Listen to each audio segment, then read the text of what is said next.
Baiklah, assalamualaikum warahmatullahi wabarakatuh. Baiklah, di sini saya akan menyampaikan berita yaitu berita 5 fakta terbaru korupsi timah yang merugikan negara sehingga 300 triliun. Di sini penyidik sendiri tengah menyita aset para tersangka untuk memulihkan kerugian negara. Sebelumnya, menyelidiki telah mengamankan 21 orang tersangka dari Kepala Dinas ESDM Provinsi Bangka Belitung. Periode 2015 Maret sampai Maret 2018 sampai dengan Harvey Movis.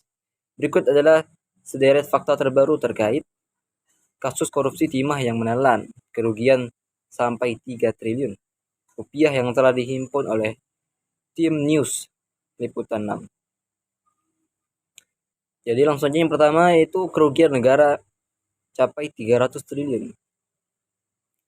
Kerugian negara dalam kasus dugaan ini tindak pidana korupsi tata niaga timah wilayah izin usaha pertambangan atau IUP PT Timah Tbk pada tahun 2015 sampai 2022.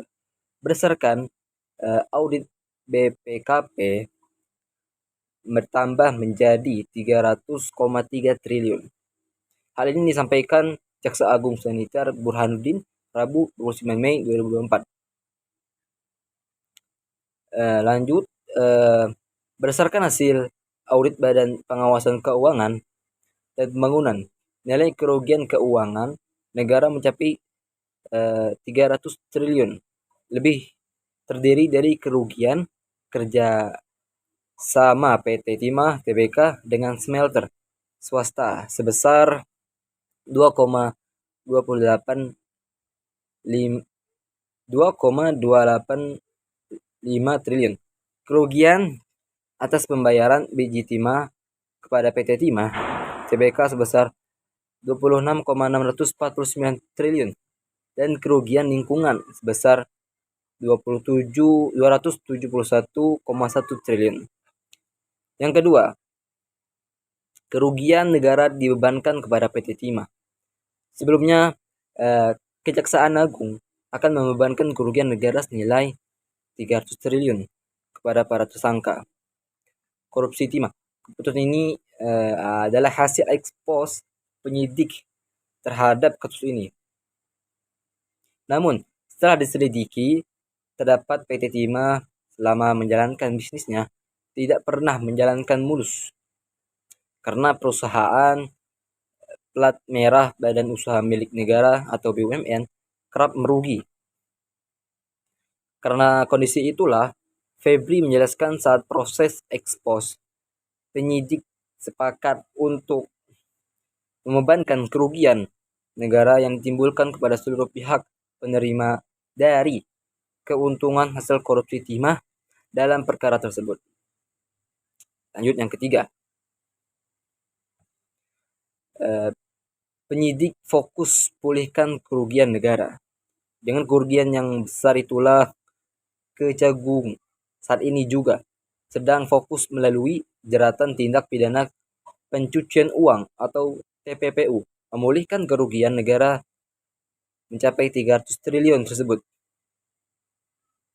Menurutnya, penyidik saat ini masih memburu aset-aset yang dimiliki para tersangka, termasuk properti yang digunakan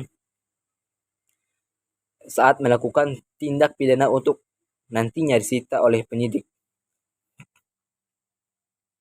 Penyidik dalam mencarikan aset selain menggunakan tipikor untuk melihat hasil kejahatan ada di mana dan bisa ditarik. Apa alat digunakan seperti smelter disita? Ya, ini bukan hasil kejahatan. Ini sebagai alat yang digunakan untuk melakukan kejahatan. Baik, lanjut yang ke faktor yang keempat, sita aset tersangka.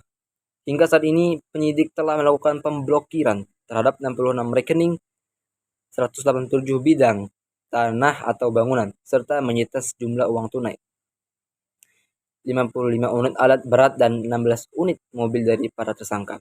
Selain itu, tim penyidik juga telah melakukan penyitaan terhadap aset berupa 6 melter di wilayah Kepulauan Bangka Belitung dengan total luas bidang tanah 238,848 m serta satu stasiun pengisian bahan bakar umum atau SPBU di wilayah Tangerang Selatan.